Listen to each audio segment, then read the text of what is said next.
Hello students, good evening to all of you. मैं सौरभ शुक्ला और आज हम लोग स्टार्ट करने जा रहे हैं क्लास 12th की फिजिक्स का first chapter electrostatics. Okay, start करते हैं। देखिए, फिजिक्स की एक ब्रांच है इलेक्ट्रोमैग्नेटिज्म। इलेक्ट्रोमैग्नेटिज्म जो ब्रांच है वो अबाउट द चार्ज डिफाइन करती है, चार्ज के बारे में बताती है। इस पूरे वर्ल्ड में चार्ज के कारण जो भी फिनोमिना होते हैं, जो भी एप्लीकेशंस होते हैं, जो भी चार्ज की प्रॉपर्टीज हैं, तो होल कंप्लीटली चार्ज की बारे में सब कुछ जो ब्रांच साइंस की बताती है उसको हम लोग इलेक्ट्रोमैग्नेटिज्म कहते हैं। अच्छा, इलेक्ट्रोमैग्नेटिज्म जो साइंस की ब्रांच है इसको हम लोगों ने दो पार्ट में डिवाइड किया है। पहला पार्ट है इलेक्ट्रोस्टैटिक्स, दूसरा पार्ट है इलेक्ट्रोडायनेमिक्स। क्लास 12th में हमको ये दोनों पार्ट इलेक्ट्रोमैग्नेटिज्म के कवर करने हैं। ओके, और इस दोनों पार्ट में जो एक की पॉइंट, जो बेसिक थिंग है वो है चार्ज। जैसे क्लास 11th में आप लोगों के लिए एक बेसिक थिंग या की पॉइंट मास था, वैसे ही क्लास 12th में बेसिक या की पॉइंट चार्ज है। पूरे के पूरे क्लास 12th में आप लोग अबाउट द चार्ज पढ़ेंगे। अब बात करें अगर हम लोग इलेक्ट्रोमैग्नेटिज्म की, तो दो ब्रांच है, इलेक्ट्रोस्टैटिक और इलेक्ट्रोडायनेमिक। अच्छा, इलेक्ट्रोस्टैटिक की ब्रांच में हम लोग देखेंगे कि चार्ज रेस्ट में रहेगा, और इलेक्ट्रोडायनेमिक्स की जो ब्रांच है उसमें चार्ज मूविंग स्टेज में रहेगा, मतलब चार्ज चलेगा। अच्छा, आप लोगों को ये बता दें कि चार्ज रेस्ट का मतलब है तो क्या है, मूविंग है तो क्या। तो एक छोटी सी मैं जानकारी दूं, अगर चार्ज रेस्ट में है तो ये सिर्फ और सिर्फ इलेक्ट्रिक फील्ड बनाएगा, लेकिन अगर चार्ज ने मूव करना स्टार्ट कर दिया तो ये इलेक्ट्रिक फील्ड के साथ साथ मैग्नेटिक फील्ड भी बनाने लगेगा। हालांकि मैग्नेटिज्म वाला पार्ट आपके आगे आने वाले चैप्टर्स में है, वहां पे हम लोग इसको डिटेल में पढ़ेंगे, लेकिन थोड़ा सा जानने में कोई हर्ज नहीं है। तो देखते हैं, बात करते हैं इलेक्ट्रोस्टैटिक्स में। तो इलेक्ट्रोस्टैटिक में चार्ज रेस्ट में रहेगा, और इसके जो मेन पॉइंट हैं, जो मेन चैप्टर है इलेक्ट्रोस्टैटिक के, वो है खुद इलेक्ट्रोस्टैटिक्स, गॉस लॉ और कैपेसिटर। इन तीन चैप्टर्स में हम लोग देखेंगे कि चार्ज हमारा रेस्ट में रहेगा, और इलेक्ट्रोडायनेमिक्स में चार्ज मूविंग स्टेज में आ जाएगा, और इसमें हम लोग कवर करेंगे अपना करंट इलेक्ट्रिसिटी। करंट इलेक्ट्रिसिटी में चार्ज चलने लगेगा, मैग्नेटिज्म, ईएमआई इलेक्ट्रोमैग्नेटिक इंडक्शन और एसी। तो टोटल 7 चैप्टर्स हैं हमारी फर्स्ट बुक में क्लास 12th की, और उस फर्स्ट बुक में सिर्फ और सिर्फ जो बेसिक थिंग है वो है चार्ज। अच्छा, चार्ज आप लोगों के लिए कोई नया नहीं है, आप लोग बचपन से चार्ज से खेलते चले आ रहे हैं, पता है? कुछ याद है? चलिए मैं याद दिलाता हूं। बचपन में आप लोग स्केल लेते थे, बाल से रब करते थे और छोटे छोटे कागज को उठाते थे, चार्ज। अच्छा, एक गेम आप लोगों ने खेला होगा कि एक बंदा चेयर पे बैठ जाता है और दूसरा बंदा पीछे से उसको कोड़े मारता है, फिर उस बंदे को कोई छू लेता है तो करंट लगता है। बलून, आप लोग बर्थडे होता है, बलून को ऐसे रब करते हैं सर पे और वाल पे चिपका देते हैं, बलून चिपक जाता है। ऐसे ढेरों फिनोमिना हैं जो आप लोग बचपन से करते आ रहे हैं, बचपन से चर्च से आप लोग खेलते चले आ रहे हैं, लेकिन कोई नया नहीं है आपके लिए, समझ गए? तो ठीक, तो आज हम लोग अब उन्हीं सभी फिनोमिना को देखेंगे, कैसे आपका बलून दीवार पर अट्रैक्ट हो जाता था, कैसे वो स्केल से कागज चिपक जाता था, कैसे चेयर में जब बैठते थे कोई दूसरा बंदा छूता था करंट लग जाता था। उन सारे फिनोमिना को हम लोग क्लास 12th में धीरे धीरे करके एक एक करके समझेंगे। तो स्टार्ट करते हैं इलेक्ट्रोस्टैटिक्स से, जहां पे चार्ज रेस्ट में रहेगा। ओके, देखिए इलेक्ट्रोस्टैटिक्स। इलेक्ट्रोस्टैटिक्स का मतलब है इलेक्ट्रो का मतलब है, इलेक्ट्रो एक्चुअली क्या है, अंबर को ग्रीक वर्ड में इलेक्ट्रो बोला जाता है। इलेक्ट्रो का मतलब है इलेक्ट्रा, मतलब चार्ज, और स्टैटिक का मतलब है एट रेस्ट। तो इलेक्ट्रोस्टैटिक की डिफिनेशन बन सकती है हमारी, the word for electrostatics means that of charge when they are at rest.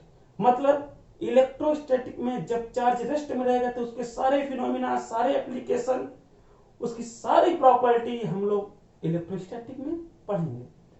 Okay, तो इन सब का जो बेसिक है वो है चार्ज। तो सबसे पहले हम लोगों को चार्ज के बारे में डिटेल स्टडी करनी है। तो बात करते हैं चार्ज की डिफिनेशन से, what is the charge. What is the charge, तो इसमें मैंने कई डिफिनेशंस लिखी चार्ज की जो आप लोगों के लिए बेनिफिट देंगी। तो पहली डिफिनेशन है, charge is basic property of matter which is responsible for all electric magnetic interaction. मतलब जितने भी इलेक्ट्रिक और मैग्नेटिक इंटरैक्शन होते हैं वो सभी के सभी चार्ज के कारण ही होते हैं। दूसरा, charge is an extent to which the atom has more electron than proton. मतलब अगर किसी भी सब्सटेंस में, सब्सटेंस एटम से मिलकर बनता है, अगर एटम में इलेक्ट्रॉन और प्रोटॉन इक्वल नहीं है तब उसके पास कहीं ना कहीं चार्ज होगा। अगला है, charge is the property of matter which enable it to experience a force when placed in an electric और मैग्नेटिक फील्ड। अगर चार्ज को हम लोग इलेक्ट्रिक या मैग्नेटिक फील्ड में रख देते हैं तो वो फोर्स एक्टिवेट करेगा। अगर मतलब कहने का किसी भी ऑब्जेक्ट के पास चार्ज है तो हम उसको अगर इलेक्ट्रिक फील्ड में या मैग्नेटिक फील्ड में रख देते हैं तो उसके पास एक्सपीरियंस ऑफ फोर्स। ओके, गैस समझ में आया यहां तक? चलिए, तो अब हम लोग मेन चार्ज के बारे में पढ़ेंगे। चार्ज की ओरिजिन कैसे होती है, चार्ज की हिस्ट्री कैसे, क्या हिस्ट्री है चार्ज की, और प्रेजेंट डे नॉलेज क्या है हमारे पास चार्ज का। तो चार्ज के बारे में पूरा हम लोग डिटेल स्टडी करते हैं। फिर आगे हमारा जो मेन पॉइंट आएगा, मेन टॉपिक आएगा वो है कूलम्स लॉ। कूलम्स लॉ के बारे में पढ़ेंगे। तो अब देखते हैं हिस्ट्री ऑफ चार्ज।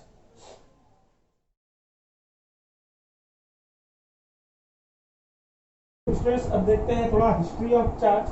हालांकि it's not important for exam point of view, but थोड़ा सा आप लोगों के दिमाग में होना चाहिए कि हम लोग आज ये जो चारों तरफ चार्ज से घिरे हुए हैं, fan, AC, cooler, mobile, even सब कुछ इलेक्ट्रिसिटी है, तो यहाँ तक हम लोग कैसे पहुंचे। तो ये जो पूरी पूरी हिस्ट्री है ये 2600 ईयर की एक हिस्ट्री है जिसको हम लोग थोड़ा सा 2 मिनट में जल्दी से कवर अप करते हैं। तो इस हिस्ट्री में जो सबसे पहला नाम आता है वो आता है थेल्स का। एक्चुअली थेल्स फिजिक्स के उनका नाम नहीं है, वो एक्चुअली एक मैथमेटिशियन थे। और आप लोगों ने देखा होगा क्लास 10th में थेल्स थ्योरम, तो वो इन्होंने दी थी। बट इन्होंने सबसे पहले क्या किया, अंबर को लिया, अंबर को सिल्क रॉड के साथ रख दिया। तो इन्होंने देखा कि अंबर के पास एक प्रॉपर्टी आ गई है चीजों को अट्रैक्ट करने की, छोटी छोटी चीजों को अट्रैक्ट करने की। वहीं से सबसे पहली बार चार्ज की डिस्कवरी हुई। हालांकि ज्यादा उस समय नॉलेज नहीं था, तो ये सब जादू लगता था कि कैसे कोई चीजों को अट्रैक्ट कर सकता है। फिर उसके बाद लगभग 2000 ईयर के बाद साइंटिस्ट हैं गिलबर्ट ने क्या बताया, गिलबर्ट ने देखा कि सिर्फ अंबर के पास ही ऐसी प्रॉपर्टी नहीं होती है, अंबर के अलावा और भी कुछ सब्सटेंस हैं जो इस प्रकार की अट्रैक्टिव प्रॉपर्टी आफ्टर रबिंग रखते हैं, जैसे ग्लास रॉड, एबोनाइट रॉड और सल्फर एक्सेट्रा। ऐसे बहुत सारे आपके पास ऑब्जेक्ट हैं जो अंबर की तरह की प्रॉपर्टी रखते हैं। फिर उसके बाद ग्रे साइंटिस्ट आए, उन्होंने क्या बताया, उन्होंने एक्चुअली कंडक्टर की डिस्कवरी कर दी। उन्होंने क्या बताया कि ये जो चार्ज है ना, इसको हम लोग एक जगह से दूसरे जगह पे ट्रांसफर कर सकते हैं। जैसे ह्यूमन बॉडी से चार्ज एक जगह से दूसरी जगह पर ट्रांसफर किया जा सकता है, वाटर में भी और मेटल। उन्होंने वाटर, मेटल और इवन ह्यूमन बॉडी के रूप में कंडक्टर की डिस्कवरी कर दी। बट इन सब में जो सबसे मेन रिवोल्यूशनरी चेंज आया चार्ज की हिस्ट्री में, वो लाए sir Benjamin Franklin. Sir Benjamin Franklin ने नाम दिया पॉजिटिव और नेगेटिव, जो आज हम लोग चार्ज पढ़ते हैं, तो सबसे पहले इन्होंने ही इसका नाम दिया। और इन्होंने एक्चुअली जस्ट आर्बिट्ररी ऐसे ही नाम दे दिया था, ऐसा कोई थ्योरी नहीं थी, कोई कॉन्सेप्ट नहीं था कि भैया ये पॉजिटिव चार्ज है ये नेगेटिव चार्ज, बस ऐसे ही नॉर्मली इन्होंने नाम दे दिया। इन्होंने इनके बहुत ही फेमस काइट एक्सपेरिमेंट है, वो भी आप लोग थोड़ा देखिएगा, पढ़िएगा हिस्ट्री में, but it's not important, but बड़ा इंटरेस्टिंग काइट एक्सपेरिमेंट इनका बहुत फेमस हुआ, जिसमें इन्होंने क्या किया, इलेक्ट्रिसिटी को आसमान से अपने पास तक पहुंचाया था। और इन्होंने क्या किया, पॉजिटिव नेगेटिव इन्होंने क्या किया, ग्लास रॉड को सिल्क के साथ रब किया और नाम दिया उसको पॉजिटिव इलेक्ट्रिसिटी, और एबोनाइट रॉड को सिल्क के साथ रब किया और नाम दिया नेगेटिव इलेक्ट्रोसिटी। बट इन सब चीजों में जो मेन प्रोग्रेस हुई इलेक्ट्रिसिटी की, वो भी 19th सेंचुरी में, जब रदरफोर्ड और बोरबरी का मॉडल, एटॉमिक मॉडल आया। उस समय सबसे ज्यादा मेन चार्ज के बारे में हम लोगों को बहुत ही अच्छी प्रकार से पता चला। ओके, तो ये तो हिस्ट्री थी जो कि आपके एग्जाम के पॉइंट ऑफ व्यू से इम्पोर्टेंट नहीं थी, तो हम लोग बस थोड़ा सा जानकारी की जरूरत थी जो आप लोगों को मिल गई। अब हम लोग बात करते हैं कि present day knowledge of charge. आज डेट में हमारे पास चार्ज को लेकर के क्या नॉलेज है। तो अगर हम लोग बात करें तो charge is an inherent property of a particle by virtue of which particle is able to exhibit electrical and magnetic phenomena. And second, charge is two type, positive charge and negative charge. Particle with similar charge repel to each other and particle with opposite charge attract to each other। और SI unit charge की होती है coulomb. तो हमको ये पता है, और साथ ही हम लोगों को ये पता है कि हमारे पास जो एटम होता है, एटम के पास ये पॉजिटिव चार्ज होते हैं उसके न्यूक्लियस में, और इलेक्ट्रॉन उसके चारों तरफ क्या करते रहते हैं, चक्कर लगाते रहते हैं। ये हम लोगों को आगे पता है। ये होते हैं आपके पॉजिटिव चार्ज और इलेक्ट्रॉन क्या होते हैं, नेगेटिव चार्ज। एक इलेक्ट्रॉन के पास जो चार्ज होता है वो तो 1.6 × 10⁻⁹ कूलम, और एक प्रोटॉन के पास जो चार्ज होता है वो होता है पॉजिटिव 1.6 × 10⁻⁹ कूलम। और ये जो एटम होता है, एटम में क्या होते हैं, number of electron equal to number of proton. तो जो चार्ज एक दूसरे का जो चार्ज है वो क्या हो जाता है, कैंसिल आउट हो जाता है। इसलिए हमारा जो फाइनली एटम होता है वो क्या होता है, इलेक्ट्रिकली न्यूट्रल होता है। ओके,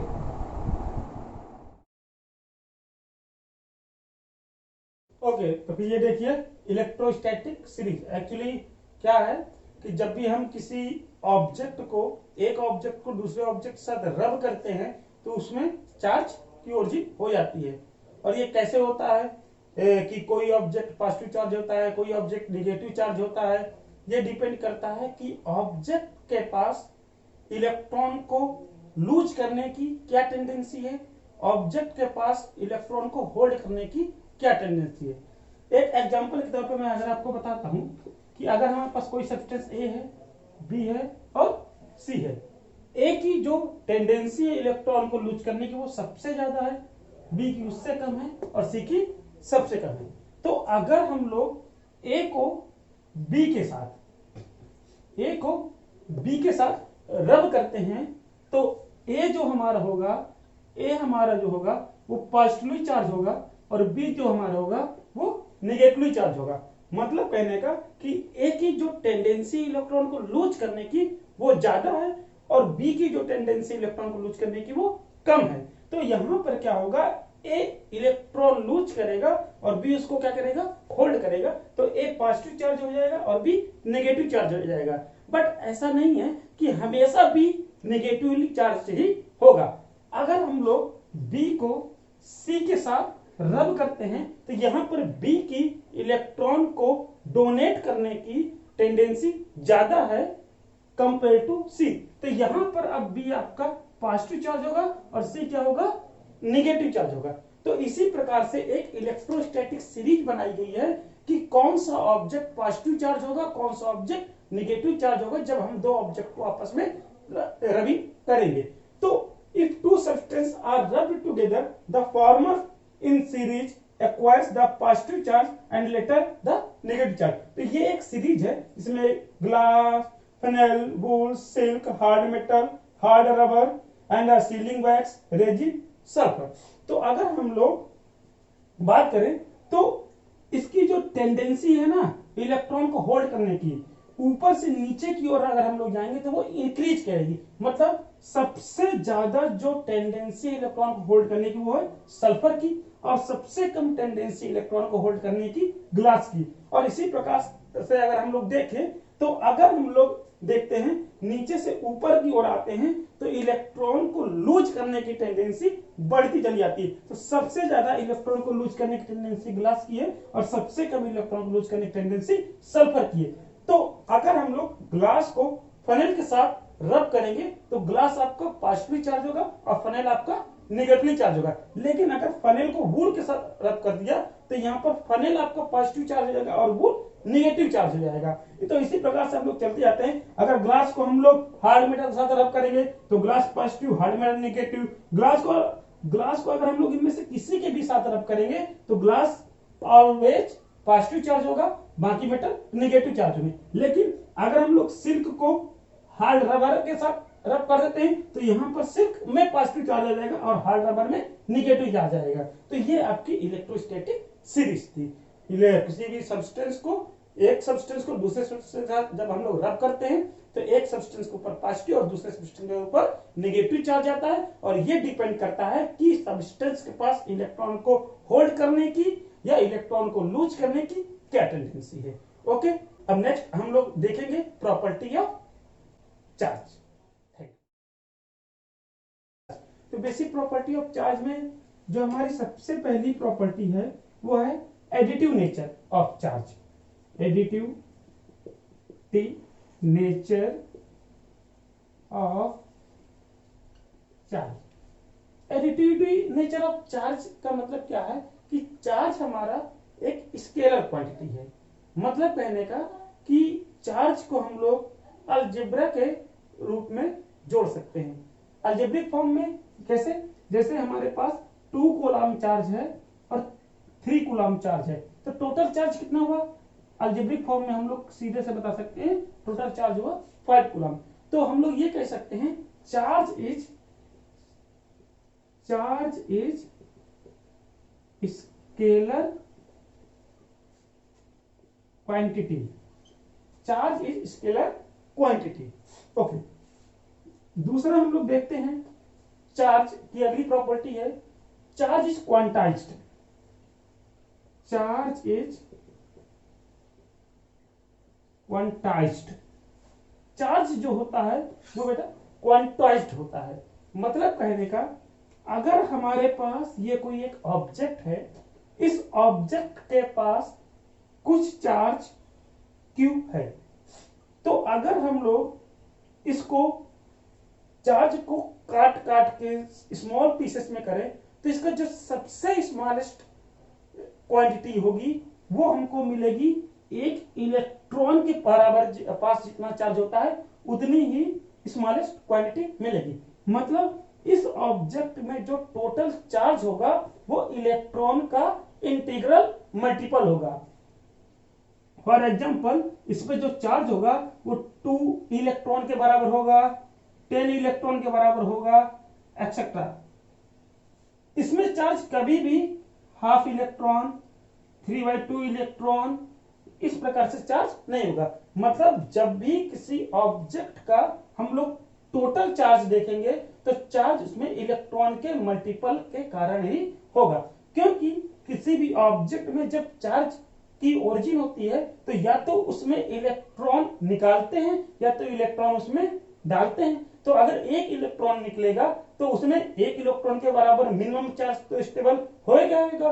तो इस प्रकार से हम लोग कहते हैं कि चार्ज क्या होता है, क्वांटाइज्ड होता है। मतलब इसमें ये जो Q है तो Q जो टोटल चार्ज होगा वो M × E होगा। अब फिर आपके फिजिक्स का ये पहला फॉर्मूला यहां पर आया, Q equal to N into E. यहां पर n इज इक्वल टू 1 2 3 कुछ भी हो सकता है। तो चार्ज इज क्वांटाइज्ड का मतलब है कि किसी भी बॉडी पे जो टोटल चार्ज होगा वो इलेक्ट्रॉन का इंटीग्रल मल्टीपल होगा। ओके, अब इसी पे क्वेश्चन करते हैं, फिर आगे हम लोग अगली प्रॉपर्टी को देखते हैं।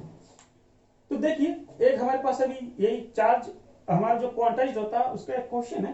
क्वेश्चन बोल रहा है a body is having a charge. एक कोई बॉडी है हमारे पास, उसके पास जो चार्ज है Q जो है वो है 0.32 कूलम।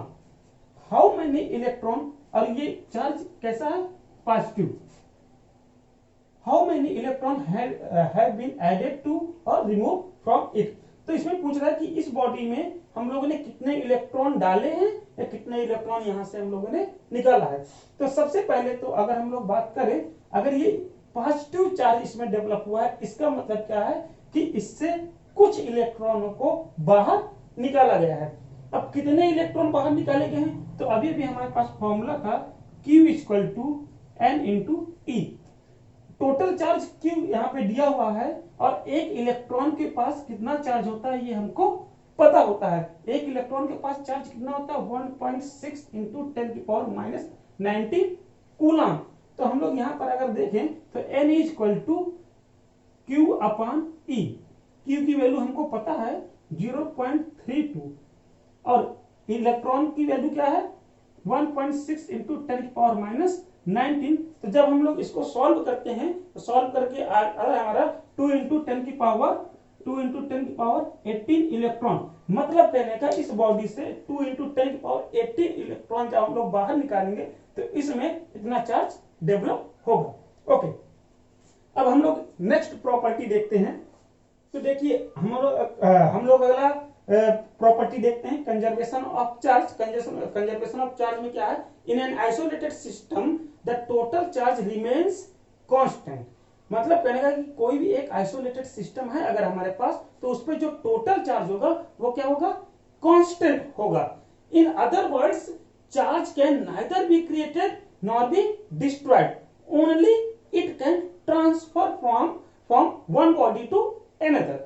अगर हम लोग कभी भी चार्ज को ओरिजिन करेंगे तो एक पेयर के रूप में चार्ज ओरिजिन कर सकते हैं। एक अगर जितना ही हमने निगेटिव चार्ज ओरिजिन किया उतना ही साथ में पॉजिटिव चार्ज भी ओरिजिन होगा। और अगर हम लोगों ने कुछ चार्ज को खत्म करना तो जितना निगेटिव चार्ज खत्म करेंगे उतना ही पॉजिटिव चार्ज को हमको खत्म करना पड़ेगा। मतलब कहने का इक्वल अमाउंट ऑफ पॉजिटिव और निगेटिव चार्ज कैन अपीयर और डिसअपीयर।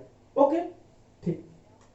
अब अगली जो प्रॉपर्टी है, चार्ज हमारा जो है वो बिना मास के एग्जिस्ट नहीं कर सकता है। Charge can not exist without mass, but mass बिना चार्ज के एग्जिस्ट कर सकता है।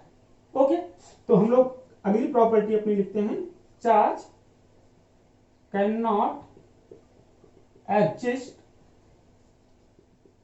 विदाउट मास। ओके,